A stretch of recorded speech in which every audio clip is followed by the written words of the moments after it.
Welcome to my YouTube channel. This is going to be the shortest video on YouTube, which will tell you how to get into MSc Finance at Warwick Business School or other colleges, other universities, MSc Finance course, a general guideline for that. So I'll start off with my introduction. I am Samyak Jajavra. I come from Mumbai. I've done my undergraduate in business management studies, major in finance, back in Mumbai University, KC College. I have also cleared my CFA level 1, and I have in total of 1.5 years of work, full-time work experience in investment banking boutique firm and advice and an advisory and consulting firm in investment banking as well. And I have a 6 month of internship experience after my college. So before coming here, it's like more or less 1.5 to 2 years in total, if you count internship as well. What am I doing right now? Let's talk about that. I came here in the UK to pursue MSc in Finance at Warwick Business School. First thing I'll tell you about the location. A lot of people get confused about Warwick Business School being in Warwick, which is not the case. Warwick is a separate town which is far away. Not that far away though, but it's not here like the university. So Warwick Business School comes under University of Warwick, of course. And it is put up in Coventry and not in Warwick. So Coventry as a city, it's not that big of a city, but it has a really good proximity. It's a quite peaceful city where you can be just yourself all the time and probably focus more on your studies and your career compared to other places. The proximity is really good because the London is like 1.5 hour by train. Birmingham is 25 minutes, and Oxford is 1.5 hour as well. Bicester is 1 hour. So in that way, it's good. Now coming to the course, so I'll tell you about MSc Finance as a course in especially in Warwick Business School, what you should expect, what are the requirements, and everything about that.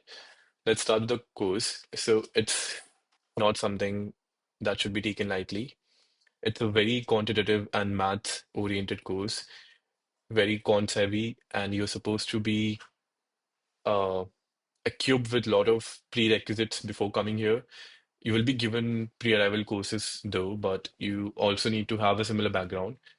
I never had maths after my 10th, so I actually found it really hard in the beginning, and it was quite tough, but eventually I got a hands on it. Like took out time to learn about more concepts about maths and cons, and now I'm on the pace. But yeah, and it's just been 3 months for me as well, so we'll see. So you should not take it lightly, unlike other courses. You will be having the most amount of modules compared to other business courses here, and you will be having lectures throughout the week from Monday to Friday and exams mostly for all of them. Now, I'll come back to this course structure and what you should be doing to handle it properly later on the later part of this video. Let's begin with the eligibility criteria and the requirements you need to apply to get into this.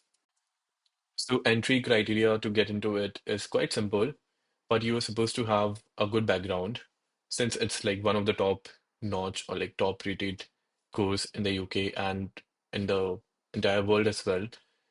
They have a good amount of application which they receive every year, and that's why you need to have good percentage throughout your career, including your 12th, then your undergrad.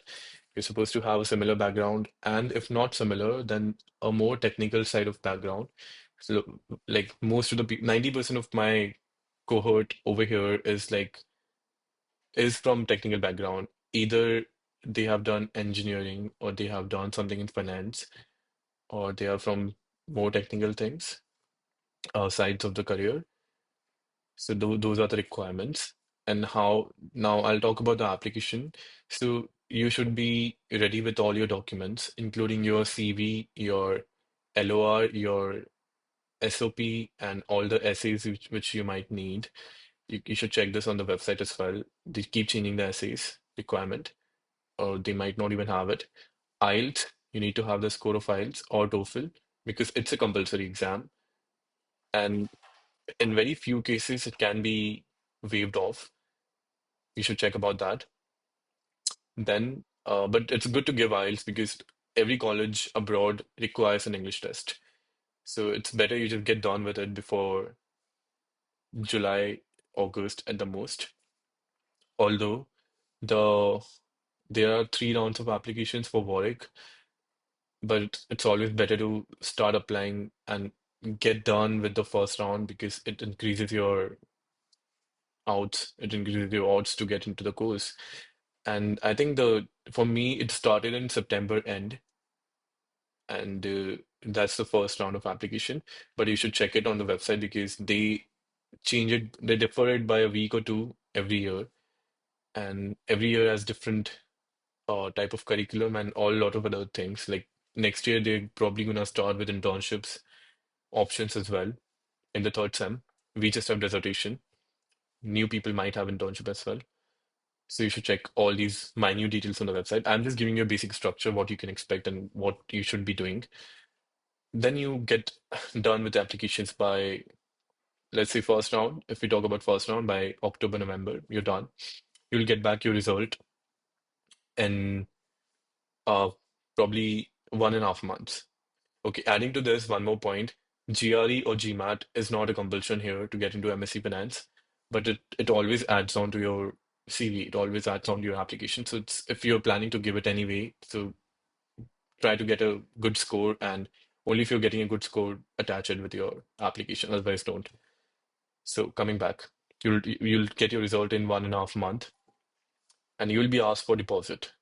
First scenario, you'll be asked for deposit directly if you're cleared, if you got into the uh, application round.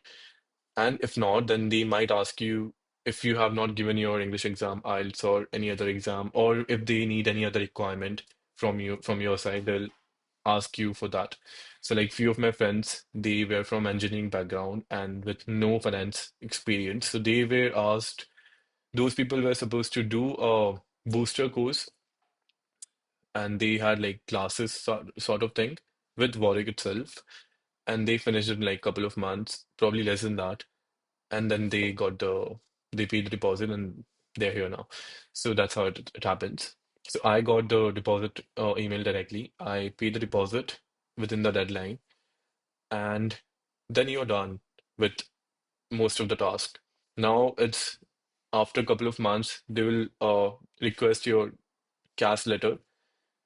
They will issue your CAS letter, like you'll confirm to the details about whatever it is in there, and then they'll issue it to you.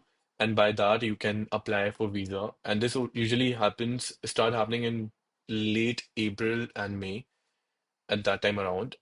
And by the time you receive your CAS, you can fulfill after you receive your CAS, you can start with your visa application. And once you get your visa done, you can arrive here whenever the course starts, before a week or two. Now, adding to the video an ending note and a bonus point to help you get more prepared for the thrill that Warwick has to give you. Uh, and I cannot emphasize more enough into it. Please get done with your pre-arrival course thoroughly. So you'll be given a pre-arrival course before coming here. Once you're done with your submissions and applications, and once you're a short student of Warwick, you'll be given a pre-arrival course, which will include high-level maths and like a revision of high level of maths, probability, and finance booster course as well. And just take out a couple of months from your life. Probably 1.5 month would be enough to do it, and just do it properly. Because once you arrive here, it's gonna be a takeoff. These people treat you like actual master students, which they are supposed to, and which you are supposed to be treated like, unlike other courses of other fields where there's no studies going on.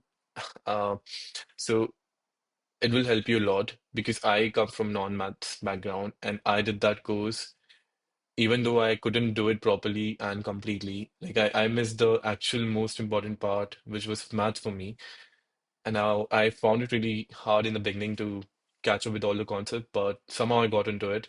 Somehow I got the hands on it. So I'll ask you to please go through it properly, and that'll just help you get more prepared and to cope up with your studies. So the ending note, thank you for watching this video. I hope this video was of some help to you, if not much. And I'm gonna record more videos about the life here in the Coventry and about finding the accommodations, right place to live in, right areas, travel, about the Warwick Business School in general. So please do follow me for more updates, and thank you.